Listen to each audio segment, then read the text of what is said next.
अस्सलामु अलैकुम वरहमतुल्लाहि वबरकातुहू। दोस्तों, मैं आपका दोस्त हकीम मोहम्मद बिलाल आज एक नए नुस्खे के साथ आपकी खिदमत में हाज़िर हूँ। दोस्तों, आज के नुस्खे में मैं आपको नफ्स में सख्ती पैदा करने का कामयाब तिला लाइव वीडियो आपको मैं बताऊँगा।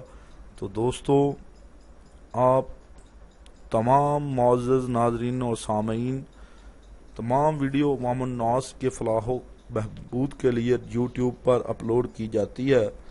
नेक बात को फैलाना सदका जारिया है। इस मकसद में अपना हिस्सा डालें। हमारी वीडियोस को ट्विटर, फेसबुक और दूसरे सोशल मीडिया अकाउंट पर शेयर करें।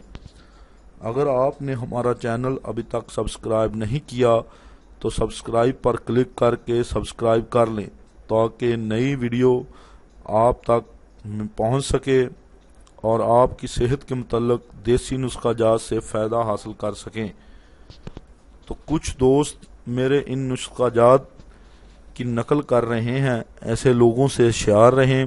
तमाम वीडियोज़ को कॉपी करना कॉपीराइट एक्ट के खिलाफ वर्जी है। ताज़ा तरीन वीडियो से बाखबर रहने के लिए हमारा चैनल सब्सक्राइब करें।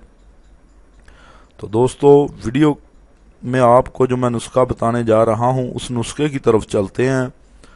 नुस्खा सेमाब 6 माशे। सेमाब को मैं आप तो दोस्तों बताता चलूं।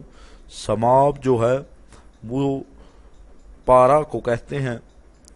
ये पंसार स्टोर से आपको मिल जाएगा। मुश्क काफूर 6 माशे, ज़ाफ़रान 6 माशे, रोगने बैज़ मुर्ग 5 तोला। तरकीब इस्तेमाल या तरकीब बनाने का तरीका।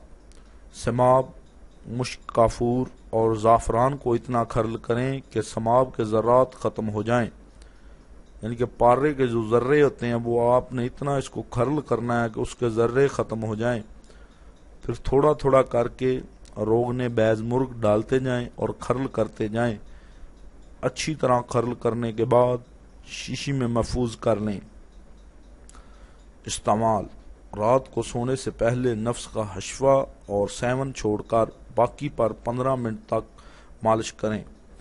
दोस्तों, हफ्शा और सेवन यानी कि नफ्स की टोपी और इसका नीचे का हिस्सा छोड़कर आप इसको 15 मिनट तक मालिश करनी है और ख्याल रखना है कि आप झड़े ना। दोस्तों, आप मेरी वीडियो को सीरियस लें और इसका मजाक मत उड़ाया करें। तो दोस्तों, आपको ये नुस्खा इस्तेमाल करने के बाद इंशाअल्लाह आप मुझे दुआएं देंगे। तो दोस्तों, मेरी नई आने वाली वीडियो तक के लिए मुझे इजाज़त दीजिए और मेरे चैनल को ज़रूर सब्सक्राइब करें और लाइक करें मेरी वीडियो को ताकि मेरी हौसला अफजाई हो सके। अल्लाह निगहबान। अल्लाह हाफिज़।